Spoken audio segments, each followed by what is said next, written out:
though I said Swedish is a pretty simple language to learn. Dawn from Basketball Canada. It's not only, I don't know if you know that the guy who actually invented basketball is one of the few invented sports in the world, was Canadian. That's why you're here. No, it's not. Please, present. Tell a little bit about yourself and why you're here. Sure, it is on, yeah. And it's funny you say that. For us, it's a forever debate with the Americans because he was Canadian, but invented it in the States. Doesn't count. Yeah, exactly. That is our feeling, and it depends on which history book you read is what the fact is. But thank you for having me. My name is Dawn Smyth, and I work for Canada Basketball. I've been there for 5.5 years. Started with them as a manager of coaching, education, and development. And now I direct domestic development, so which also includes the coaches, but also player development as well as officials development. So really anything that's happening within our country. I love basketball, and we're someone I can't remember who it was. We were speaking out there and we were talking about learning. And I had coached several sports, and I was actually a diver before a basketball player, but injury and ended up coaching. And one of the things that I became addicted with basketball is you never know enough with the game, and as a coach in basketball, like there's just always more. And the more intelligent people you meet in the sport of basketball, the more you realize you don't know, and the more you want to know. And so for me, that has been almost my addiction, is to learn more and to learn more and learn more and learn more and learn more. And so I've been very lucky to be going down that path and crossing people. I have 2 masters in education and basketball and pedagogy and teaching, and did my undergrad in kinesiology, and have, again, with this quest of learning, gone to our Canadian Coaches Institute as well as the European coaching certification, and really anything that I can find in this world around education, teaching, and coaching. I'm an owner of a company that does consulting and coaching in basketball, so work on projects with the NBA, currently working with the global academies and writing the curriculum for the coaches to implement to build the next generation of international NBA players into the league. So yeah, I'm excited to be here, I'm excited to share, I'm excited to learn, and appreciate you being open and being here. Thanks for that. Well, we finished with the discussion now. No. Jag I'm going to do the presentation in Swedish. Aila jobbar på Riksidrottsförbundet numera. Yes. Källman jobbar som ungdomslandslagsansvarig, är det väl, på Svenska bollförbundet? Ja. Orkan jobbar med ungdomsfrågor. Och så har vi Tommy Lundahl som jobbar med... Jag sitter i styrelsen med ansvar för utbildningsfrågor. Ja. Så är det. Här har vi alla geografiska aspekter inblandade. This is an open discussion, so I mean you're not going to participate, but maybe they will grow a seed for things that you're going to discuss tomorrow. I'm just going to moderate this thing, and those guys are going to say the smart things.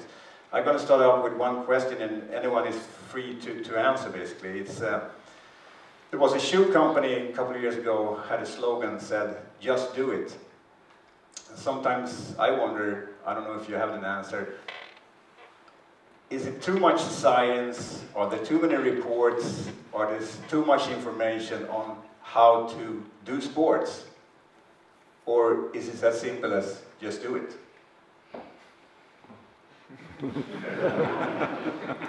If you ask the kids, I would say just do it. But it's us, the adults, that complicate things. We have complicated the things in several ways. One is that society has changed, and I mean, that's not our fault, but that's how it is. Kids are not playing on the streets anymore as much as they used to do. But another thing is that once they are in our hands, in schools or in sports, then we have done things wrong for many years now. and made it more complicated than it should be. And how can we change it? One thing is that... Or how can you change it? I'm not involved in this. Me? Yeah, well, I have changed it. I've talked to the government, and now they're increasing the amount of PE hours, so I am actually part of making a change, but you guys can also do it. Don't treat kids as if they're adults or teenagers when they're not. They sometimes play basketball and make them love the game, like somebody made me fall in love with this sport.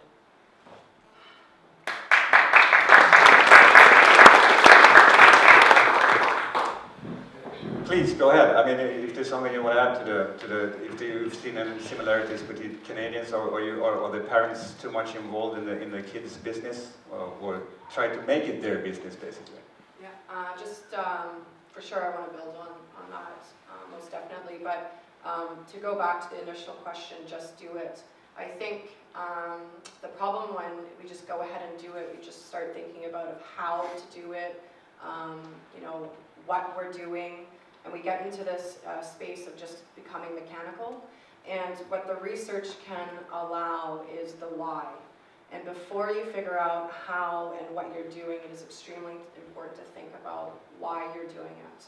I think in building on that, if you just go ahead and do it, then you don't necessarily stop and think about why, because that really changes the how and what is going on. So, you know, going into some of the children, you know, sport or basketball created for children, if we just go ahead and say, just do it, just have the kids go play basketball, we're going to go into the how and what they're doing. They're playing basketball and they'll play 5-on-5. But if we stop for a second and look at research and we think about why are we doing it that way, that outcome of what we just do is going to look very, very different. And so I think there is a lot of value in research, depending on the research and how the research is used, but there's certainly a lot of research out there which would dictate how we do something, and what we're doing should be different because of a why. Orkan, you working with youth questions, we were discussing parts of this group before entering this panel discussion, and you said that there's alarming figures about shortening the careers for kids. They start earlier, but they quit earlier. And you know, why is that, and is there some way that we can change it? Well, I think science has tried to figure that out in regards of what kind of generations are coming up, what kind of children are coming to our sport or any other sport actually, and we have to have an answer to the why, to see also what we are going to bring to the children in order to have them develop as the best they can. Per, you're an experienced coach. You coached me for a while. Didn't succeed very well. The role of a coach has changed dramatically since you started coaching basketball in the 70s. It's much more of a multitask function nowadays. You have to know about nutrition, you have to know about psychology. It's not just do it. I mean, you have to know certain areas very well today. Yeah, oh yes, you are right. And when we are discussing this, I'm thinking of, there's a big, for me, of course, about just doing it when we are talking about children's sport and all these things, but we also have to realize that sport changed over the years and is a multi-business, and every multi-business has a science research department, and even this business need this. And going back to your question to me, it's very complicated to become a coach and be a tusen konstnär, and more and more I believe that the pressure and the knowledge that everybody needs to have makes it become like a team sport around the leaders. There's nobody that can be, that are able to fulfill all the different needs that that you need, especially on the business sport. So the head coach or the general manager, whoever it is, really need to have a very strong human research capacity to succeed. To be able to communicate, I believe, is the most important. It's not about X and O. It's about how you treat people and how you communicate with people. And how do you reach that goal? Is it through education? Or is it that we have to start headhunting coaches like we do headhunting players? I think the first and most important is that you are lucky to have environment that brings you up, that your parents are taking care of you in the young age and so on, get good values and all these things. Of course, there is reasons for education, and of course there is reasons for education in the sport, but I also believe that the regular education system can give a lot to sport. And in Sweden we are very strange on that, because there is not basketball faculty, what do you call it? Faculty in so many universities, none, which is strange. I'm like half Yugoslavian, and they have in every university a faculty for basketball and every other sport. And this is something that we have to take in consideration, that most advanced countries in sport are doing this with a high level education, and but we are built on the Swedish sports. Marketing is changing every day. You know, it's becoming a beast in itself in terms of youth sport marketing. And so to stay on top of it, you absolutely have to be committed to that in order to be an agent of change, so you can change with it. Your department, your club, as you as a coach don't become extinct as everything progresses. David McCann, han har inte här. There's a coach in Alvik that I want to quote, which is very good. I don't know if he said it, but I saw it written as his words though, that when he took over as a head coach for Alvik basketball club in Stockholm, he said that we're not just fighting our traditional opponents, Åkersberga or whatever clubs there are that's going to beat them, or we're going to beat them. He said that we're fighting e-games, we're fighting obesity, we're fighting kids with diabetes, and that's a totally different ballgame now we're facing when it comes to competition. This is actually about kids' health. It's about, you know, the people that are going to pay my pensions, their health. So that's very important. And Aila, maybe I don't know. It's that's maybe a bigger fight than to win your battle on next Sunday. Absolutely. And for those of you who will listen to me tomorrow, I will talk about that. I met a lot of people who do not know that the kids today are actually going to die 5 years earlier than us, just because of the way that we're living. So please stand up.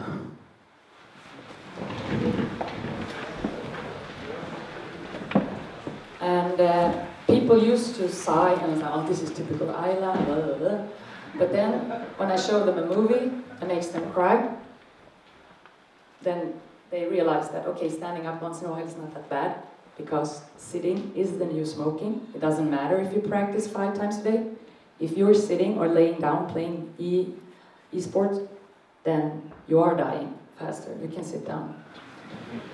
Or maybe stand up. Or maybe stand up. And that's another thing. It should not be a bad thing to stand up. But we have to realize as a coach, because I'm a basketball coach as well, the kids that are coming into our sport today, they are not as fast or strong or no, they don't have the motor skills that maybe 10-year-olds had 5 years ago. So you cannot run practice as you used to. It has nothing to do with easy basketball. It has nothing to do with that. It has to do with society has changed. So what I'm going to talk about tomorrow is some of these things, but I'm also going to say, hey, we are not only making the world better, by saving these kids, at least giving them some more extra years. But we're also helping them to become better basketball players, because I love basketball, that's why I'm coaching. Tommy, from a federation standpoint, I mean, what do you think about this?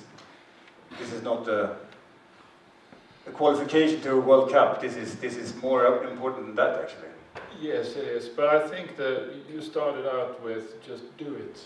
I think that it isn't rocket science. We have very many who are very wise and educated on this. I think the do is the problem, and the do is done out in the clubs by all of you. As long as we don't agree on how to do it, and you actually do it, nothing will happen. So it all starts out in the clubs with all the leaders doing the same thing, pointing in the same direction, and to the goal, where we take care of all the kids, make more kids play, have more fun, become better basketball players, make Swedish basketball better. That's the only way it's going to go somewhere.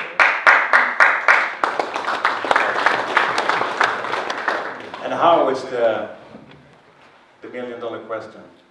Is it something you've been thinking about in Canada? I mean, you made the sports grow, even though you founded it. Basketball has grown in Canada. I mean, and you're quite similar to Sweden in the respect that hockey is very big, soccer is pretty big. I mean, you have competition from other sports as well. Like you have the Canadian football and so on, which is similar to American football. But what is the key factor to grow basketball? I mean, how can you actually grow it? It's a big question. Yeah, it is. But I mean, you succeeded in some ways. Yeah. I mean, what is your? There are no shortcuts, I guess. But yeah, a few things that I think have impacted our growth is one is the role modeling that has gone on, and so for of course the Raptors have been a major influence in terms of elite development, interest in the game. So having a high-profile team in our country has made a very big difference on us. But what us as a federation have learned from that is that how important role modeling is. And so what we've tried to do is mirror it on things that are controllable, because the NBA is not our franchise, and so we do not dictate time of players, etc. But we can with our national team players. And so we do a lot of community outreach and role modeling of those within the national team programs at all ages within the communities, and have learned how extremely important the role modeling is for women in sport, and making sure that women and girls are coming into play. And our senior women's team, their home is actually in Edmonton, not Toronto, and they do unbelievable outreach with the girls and the girls' clubs within Edmonton. And the spike and rise in girls' participation in basketball in Edmonton is higher than the boys in that city. And you can see the effects of role modeling. So, you know, that can happen at any age. They don't have to be part of the senior team. It could be, you know, someone who's at 15 that is role modeling for an 8-year-old, and going in and being the big brother or big sister to that 8-year-old, and seeing what's possible within the sports and who they can be with that sport. So I would say role modeling has made one of the massive impacts. I mean, there's tons of other ones, like you know, type of competition, the way practices are run for youth, and I'll talk a lot more about that over the next 2 days of some of those pieces that we've implemented or suggest implementation. But you know, there's lots of factors, but role modeling has been one that's been very interesting. But also, I mean, the basketball was created to keep the school boys at that time in the 1890s fit between the American football season and the baseball season. Whereas you, as in Sweden, you clash heads on with the hockey season. Can you see a decline in the hockey interest and rising in the basketball? And can you what is the future? Yeah, I mean, we have a board in our office, and our main goal is to be, we have 3, but one is to be on the podium, so best in the world. A second one is to be the most participated sport within our country. And so, you know, for us, we think about this quite often. How do we beat hockey in numbers? And so it's certainly not something that we're in right now. There's a massive decline in hockey participation for many reasons, cost, also like the amount of time that athletes have to put in at a young age is not super desirable and leads to burnout and all these sort of pieces. But you know, rink time and cost and you know all these limiting factors. But and so we fall third in population, but we track it very closely to see what we can do and what the possibilities. And you know, Camilla with her program is one of our strategies as well, is working with new immigrants to our country. If we can't change those that already play hockey, can we recruit those that are coming in to our country and get them into our basketball family? And understand that, knowing that Canada is a very high immigration country of all countries around the world. So it is something we think about a lot and something we work to try and achieve with that. But still, on the other hand, basketball has pretty deep roots in Canada as well. It's nothing new. I mean, we had Canadian players coming here in the 80s to participate in the Swedish league, and you had some success in the past as well. So I mean, you know, you're not coming from nothing. I mean, there's been the groundwork has been there, whether it was Bill Wennington or whoever it was. You know, it's been a few Canadian players, but I guess it's much bigger now. Yeah, now it's unbelievably large, and I'll talk about some of the statistics, but one of the ones we're at this moment the most proud of is being the country with the most international players in the NBA. And so it goes US, Canada in terms of players in the NBA. And in our minds, it's one of the top leagues in the world. It's certainly the one that's closest to home. It's certainly the one with the largest contracts. So, you know, that is actually like one of the statistics that we do. But in terms of, you know, Canadians playing in the NCAA, which would be one of the most competitive leagues in that age and stage, as well as the amount of Canadians that are playing abroad are hundreds in this, and to the point where it's almost hard to track them all the time. But yeah, it's definitely grown, and what they can be doing and which leagues they can be in is changing as well. Aila, you come from the basketball, so I mean you're kind of a basketball ambassador at the Riksidrottsförbundet. Oh yes. And you're proud of that. You said that there are things done within the basketball community in Sweden that hasn't been done in the other sports. Yeah, and I really would like all of you to be proud of what basketball is doing. There are 71 federations within Swedish sport, and when I came from basketball, I know I'm kind of biased since basketball is my first love, not only when it comes to sports. My husband knows about this. But he's an ex-player, so he should know. It's probably the same for him. Ah, yes. I don't know if he was a player, but he was tall. Yeah, no, but so for example, if we look at football or soccer, ice hockey, that now changed the way they play with kids. It took them forever, and I remember when some of you guys used to mail me and call me and said I was ruining the sports and our chances of becoming champions and so on. I forgive you, it's okay. Because I remember saying that, you know, we're doing, it wasn't because of me, it was because of the whole office. We changed the way kids play, because they're kids.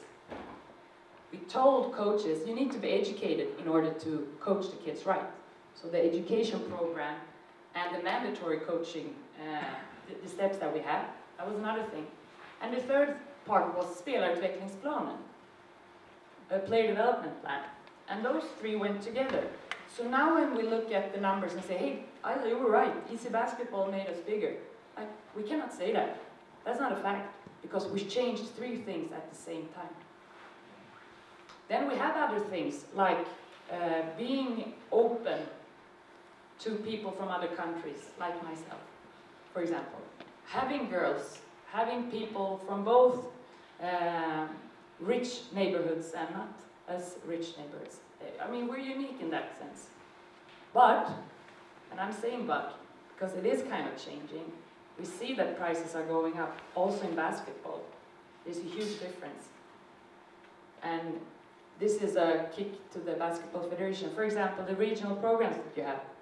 How are you making sure that kids who have come from families that do not have the money, you say it's open for all, but it's not open for all when it costs a lot of money. So we have to think about these things.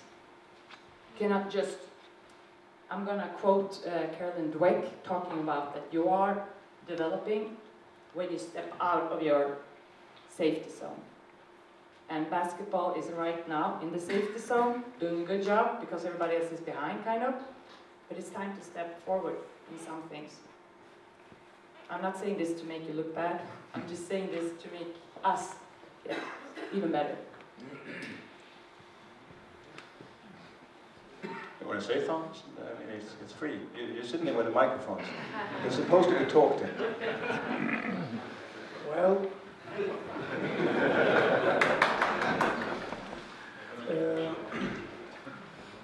what should I say? I can say a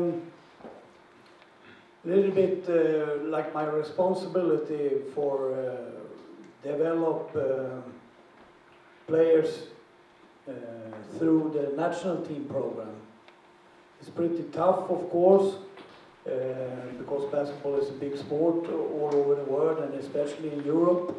You can see at all the world championships how well the European teams are doing. And there is a fantastic format from FIBA Europe with European championships every summer for under 16, under 18 and under 20. And I'm very, very happy that we have like it's not even a question. Sweden are always participating in every of these championships every year. Is there a contradiction between the national program, kind of elite thing, than to have brought it out to the masses instead? Yeah, I definitely believe this, because there is like 250 teenagers each year that are involved in the national team. They are coming from like 40, 50 clubs, which is a high percentage of our clubs. There is around 170 leaders, coaches, physiotherapists that are involved on a voluntary basis. And I believe that all these 170, whatever figure it is, have some kind of club that they go back to, and the knowledge and the inspiration the players and especially the leaders get from being able to participate internationally, and all the open eyes they get is something that really helps basketball in general. And you will see a lot of these figures from Tube later on this weekend, and we are very, very happy to announce how many players from different parts of the country. For instance, we have 2 girls from Västervik that played for the national team. I mean, it's amazing. They have been practicing with the boys' team. So I mean, there is different pathways to go there, and well, I believe that the national team program there is a lot of byproducts that you are talking about. But you're saying that the national team program is good for the base, that would bring more players in to play basketball in Sweden? Certainly, I'm 100% sure. Okay. And I also believe that we need role models, as you brought up, and the main goal for the youth national team program is to develop future senior national team players. And out of the senior national team, a lot of us were in the Johanneshov watching the game against Bosnia, and okay, that was not the best result, but it was fantastic to see so many basketball people under the same roof at the same time. And So when will that become a W instead of a L in terms of result? I mean, I agree, it was fantastic, but we lost the game. true, but I mean, we beat them this year twice, same team. We were 1 year older. They didn't have exactly the same roster. We didn't have the same roster. That you can't come with all these ifs. You play Bosnia, and Bosnia play with what they can get, and we play with what we get, and the result is what it is. And I think the girls in France, there was fantastic performance. They were really, really close to make unbelievable success when the game against France. You're talking about the women's Eurobasket in 2013, right? Yes. Yeah. And but I also think that to be able to be this role model, it's kind of strange, but I will mention one of the youth national team players, and Klara Lundqvist, who is an outstanding player. She was in the all-star team of the under-18 European Championship, and we were ending up on the 8th spot. That's very seldom that happens, that somebody get an all-star spot when you are in the 8th team. It's those type of players that are really ready to beat anybody, that are not scared for anybody, that they can come from wherever. That's amazing.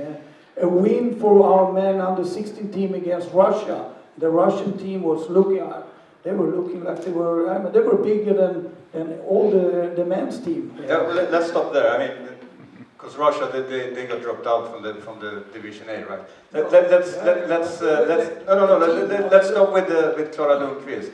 Yeah. You said that she's a perfect example. So how do basketball community use Klara Lundqvist as a role model, like Dawn said, to inspire younger people to play basketball? Maybe it's a lot up to Klara. She had a role model in Faria, that she was taking the subway to practice with her. That's one tiny thing with one person. But also that Klara is trying to develop her game and have high goals. That she can make the very, very tough transition from a junior to a senior. She has the possibility. But when you said that you used those role models out in different ways in the community, what did you specifically do with those players? Sometimes it's a visit to the school, or a few players would run a skills. It was not a full practice, but a skills sort of jamboree situation. So they're getting the relationship between the two. Sometimes it's just they would go and just speak. To them, we would open up some of, on the senior women's, we would open up some of the practices, and the men it's a lot tougher because of all the agent rules and eligibility and all these complications in that space. But the age group we can, depending on the year, because of, again, eligibility, but on the women's side where it's much easier, we would open up a practice and invite either clubs to come in and the girls to watch the practice, and the boys to come in and watch the practice. And so really having purposeful actions to engage and to have the visibility in those spaces. I mean, television, of course, online presence, of course, and all those other spaces that young people like to live, to make sure that those are occupied as well. Since I've seen Klara since she was a baby, she was in 9th grade the other year. I mean, she's in high school. We cannot expect her to save the world, but when she's playing basketball, we can bring kids. I have a daughter, she's not playing in all leagues, so I took her to one of Klara's games. And then I asked, because she loves Klara now, And then I asked her, so what did she teach you? I'm not making her look at something. She's like, wow, I want to run backwards like Clara. Clara is doing so many other things, but that was the thing that she saw. And I was like, wow, cool. You know, instead of saying, well, you don't want to drive like her, you don't want to play defense on her, like, you know. But that's just me as a mother bringing my daughter to a game, you know, once in a while. It's not mandatory, it's just for fun. That's also being a role model. No, that's what I mean. That's what I mean. I didn't mean that we're going to exploit her anyway, you know, in any way. It's just that she can be used. That's a perfect example. Orkan, did you have a role model when you grew up playing basketball? Yes, of course. I had many. And was it important? Some of them are in the room. Sorry? Were they important for you? Yeah. I think they were. In that sense that they were present. Yeah, sure. But that's not maybe the most important part for me. I had a place where I had friends. I had a place where I could get better. And then I think those two things were more important for me. And I think that research shows that that is more important. What, the community and friendship and... yeah. To stop playing? Well, they ask players, youth, why they do something. And they say, because it's fun, and I can do it with my friends. Now, sounds good. Now a lot of kids, they're with their friends through digital devices, but they're still with their friends. Sometimes trolls get involved, but they try to. Yeah, so. But it's a scary thing if you don't do it for fun. Me and Per were talking at dinner about, I don't know if you're familiar with Dahlborn, who was drafted before Carmelo Anthony, that's his claim to fame, and he dropped out after all the seasons in NBA, and it was a brilliant article, you can read it on ESPN. He's now a fruit farmer outside Novi Sad, and he said that basically I didn't have a love for the game. So I guess that's where it all starts, regardless what everybody else is saying, you know, that you should do this, you have to fight obesity, whatever. If you're not loving the game, it's going to be tough to do something. Or? Definitely, yeah. That's the main reason why people do something, and there's. Yeah, but some of them are forced into different sports. So I don't know. I'm not quite. I was, I think. When I think about it, I was kind of dragged into my older brother's practice, but I didn't keep hating it. So, but there's research on that too. I mean, we look at that. What is fun? And there's a bunch of researchers done in the U.S. Regarding that, and they have I think doing your best is a top element, and I think positive coaching is one. So we look at that in order to, because we're from the federation, we can look 3-4 years ahead. So we try to figure out how we can do that. And we all, you know, all in this room come from a basketball background, so it's kind of a kicking in the door, an open door. I mean, we're preaching for the already praised, but from my perspective, I work in a sports department where I'm probably the only one who's interested in basketball. And it's not that the other one hasn't tried it, they don't like it. And that's a tough cookie. So how do you convince someone? I mean, you were dragged, you probably got beat up by your brother because you didn't like basketball. But I don't know, but it's not that it's people hasn't tried basketball. It's not just that they don't like it. Well, we have to kind of present them with a relevant product, an attractive product that keeps it fun and keeps it developmentally correct, so they stay in it. If it's not fun, they will leave. Yeah, because the most you heard, I mean, the first you hear for someone, did you like basketball? No. I got the ball in my face. It wasn't very funny. It's a hard ball. And the hoop is too high. So we changed that, but Manu, you were a really good basketball player. No. You were. Yeah. Early mature, Yeah. good player. Exactly. Yeah, and you fall in love in basketball. Because you, and I remember you were really good. I really even tried to get you to play for me. I know. And you helped But me you didn't pay me enough. No, I know, you were 50 years old, but that's my memory. And you fall in love in basketball. You do. I think all of us has. Yeah, and the problem is all the ones who have. I just hate to take care of my car. So I never do it. I love to drive, especially if I drive somewhere where it's basketball. So you like to do something is fun if you are good in it. We have to understand that it's much easier to fall in love and think something is fun if you are good in it. So don't forget that part. No, absolutely not. That's why you cannot have high baskets or big balls or things that are hurting. But also now that kids are younger when they start playing basketball, it's the parents who bring them there. It's not like, oh wow, I tried basketball and during recess and then now I want to go and play. Usually when I go out and meet other federations, all of us have the same problem. We start dropping out at 11 within Swedish sport. And the smaller federations, they're like, well, you know what, unless you have a parent who knows this sport, you cannot do this. And I've been bringing my kids with me all day long, and now they just want to quit. And that's not taking care of the research that Orkan was talking about.